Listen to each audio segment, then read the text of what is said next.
à mobiliser des camions hydrocureurs, des engins, du personnel, des motopompes pour pomper les eaux, traiter les zones critiques et assister les populations.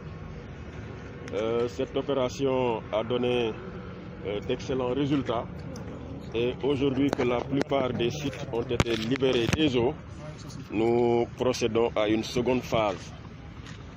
C'est pour permettre déjà aux populations qui sont au niveau des sites de recasement de rejoindre leur domicile libéré des eaux. C'est également pour les assister après les avoir logés pendant un certain temps, après avoir traité les domiciles, eh bien les accompagner en mettant à leur disposition des produits d'hygiène, des matelas, mais également en faisant en sorte qu'au niveau de leur domicile, qu'il n'y ait point de risque de maladie liée à la présence des eaux. C'est pourquoi aujourd'hui nous allons avec nos services techniques, notamment la région médicale, la PRA de Dakar, PRA c'est la pharmacie régionale d'approvisionnement, le service d'hygiène, donc la brigade régionale d'hygiène, prendre des dispositions pour que les différents quartiers où il y avait de l'eau et qu'on a pu libérer de ces eaux-là, que ces quartiers soient traités.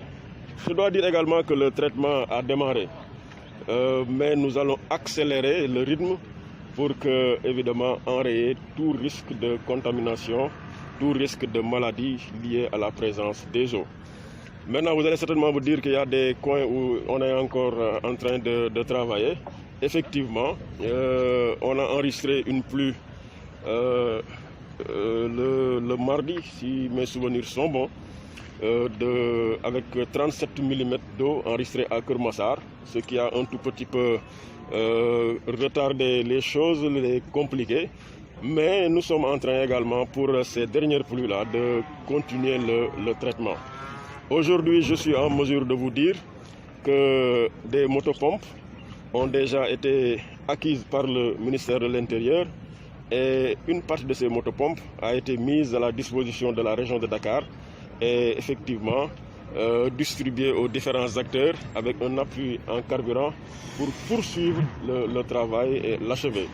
Donc globalement, après donc le plan Fendi, dans le cadre de l'opération Fendi dans le cadre du plan Orsec, nous lançons officiellement l'opération Djekali pour parachever le travail afin que les populations puissent retourner à leur domicile.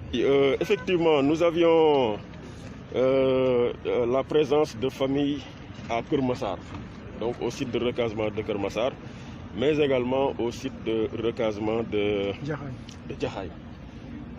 Pour Keur Massar, nous avions à l'époque 55 familles, avec à peu près, quand on démarrait, avec plus de 600 personnes qui étaient logées dans les deux sites de Keur Massar, parce qu'on en avait deux. Alors, avec les opérations que nous avions pu dérouler, effectivement, pratiquement, il ne nous reste sur le site que 40 familles. Un peu moins de 40 familles avec 410 personnes. C'est le dernier point qui m'a été fait. Et pour ces familles-là également, un travail a déjà été fait au niveau de leur domicile. Et nous sommes en mesure, effectivement, de pouvoir prendre disposition pour que, d'ici quelques jours, que ces familles-là puissent rejoindre leur domicile. Pour le site de Djahaï, ce n'était pas aussi grand que le site de Keur Massar.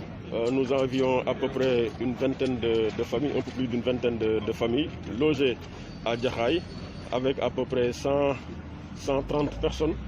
Alors aujourd'hui, je crois que 5 ou 6 familles ont pu rejoindre et les autres sont en instance de le faire parce que pour effectivement Djahaï, pratiquement le travail est fait. Il reste juste à les accompagner pour que ces familles-là puissent retourner chez elles. À mobiliser des camions.